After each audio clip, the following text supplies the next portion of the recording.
So I'm going to explain why pain is in your head. And what does that mean? Does it mean that your pain isn't real? No, not at all. No pain is actually in your body in the actual part that's screaming, right? Like if you cut your leg open, there's no pain receptors in that leg. There's a message that goes to your brain and says, whoa, this is big. What should we do? Your brain decides we should freak out. This is a big cut or not, right? So what happens when you have chronic pain is that your body gets oversensitized. Your brain gets so many messages, especially let's say lower back pain, right? Your brain keeps getting these messages. So anytime a small thing happens, because it's so used to this happening, right? Had a big injury there maybe. Now it's so used to you saying, oh, this hurts, this hurts, this hurts, that it's overreacting. It's saying, oh my gosh, we should freak out. We injured this area before. Freak out, lots of pain, okay?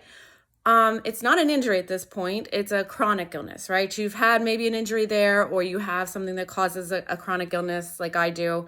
And your body's just overreacting. And we kind of tend to overreact in response. We treat it like an injury, right? We go to bed, we put ice, we lay down. I'm not saying those things are bad, but one of the important things is to not react to the signals as much. Try to push yourself past. If you're at a level 5, say, I'm going to go like an extra minute of walking like this before I turn around because of a light, sensitive spot. We'll say sensitive spot because we want to get away from that word pain too. So it gets a little sensitive. Don't turn around just yet. You want to just kind of increase your pain tolerance by just a little bit. I'm going to go a little bit further on my walk and then turn around. We don't want to push it to a flare, right? We don't want to go wild with our pushing it. Like you went to Hershey Park and you walked all day and you're not used to that at all and you're in pain in bed the next day. We're not there, but it's starting to bother me a little bit. Just push it 1 extra minute, 2 extra minutes. Then the next day, 2 more minutes, 1 more minute. And keep pushing it gradually up, okay? Does this mean that you're never going to have an all-out 10 and your body is overreacting? No. But what I want you to do also, we have a whole thing about flares and how to handle them, right? But for now, what I want you to understand is you flare, you get back on the horse. If you need to lay down, lay down. Get it better, right? Get it back down to a normal level. But I don't want you to call off work. I don't want you to stay in bed all day. If you can handle it, do what you can to desensitize the area. For me, it's putting on muscle creams, putting on TENS unit, and all those kinds of things. And try to do maybe some light stretching that day that doesn't bother you. Keep your body moving. And also, don't freak out in your head. It's not the end of the world, right? We've been here before. I know that this happens.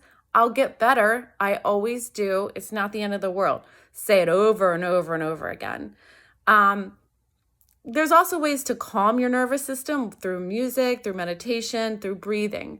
I was told this stuff by doctors, really, really fancy doctors, and I just got really mad. And I would say, my pain is real.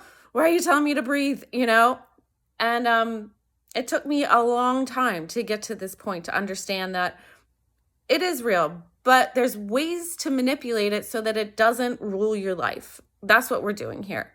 There's a lot of people that believe you can heal it 100%.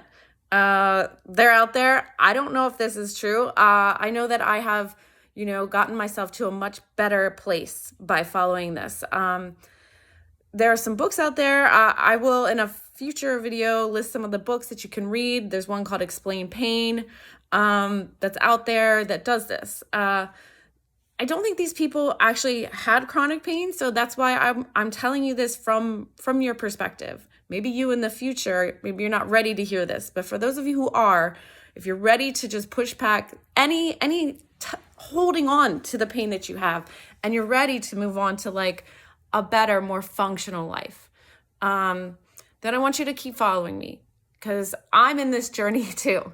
I'm not 100%, but I've gotten to maybe 75% of the way there. And I'm going to keep explaining to you how I'm getting there, how I got there. I'm interested in comments and questions. I know that this is going to cause some kickback, and I want you to understand that I am not a doctor. I'm not diagnosing this. I'm not telling you to not go to the doctor. I'm not telling you to do anything. I am telling you what I experienced and what doctors have told me, but what is my experience with that information and how I have used it on my healing journey. And that's what this is. Some key points to take away from this. I'm new to YouTube, so these are not great, but I have great information for you. I am a certified personal trainer. I train people because I trained myself and I train people that have chronic pain. Not all of them, but some of them. And I'm here to tell you what I wish someone had told me, or they did and I wasn't ready to accept it. So I'm going to give you all the tools that I have so far that have helped me along my healing journey. Some may work for you, some may not. But if you are ready, if you're tired, if you're sick and tired of being sick and tired, come with me on this journey and let's see where it goes. I still have more to go, and I'm ready to do it. So shoot what do you want to know? Let me know.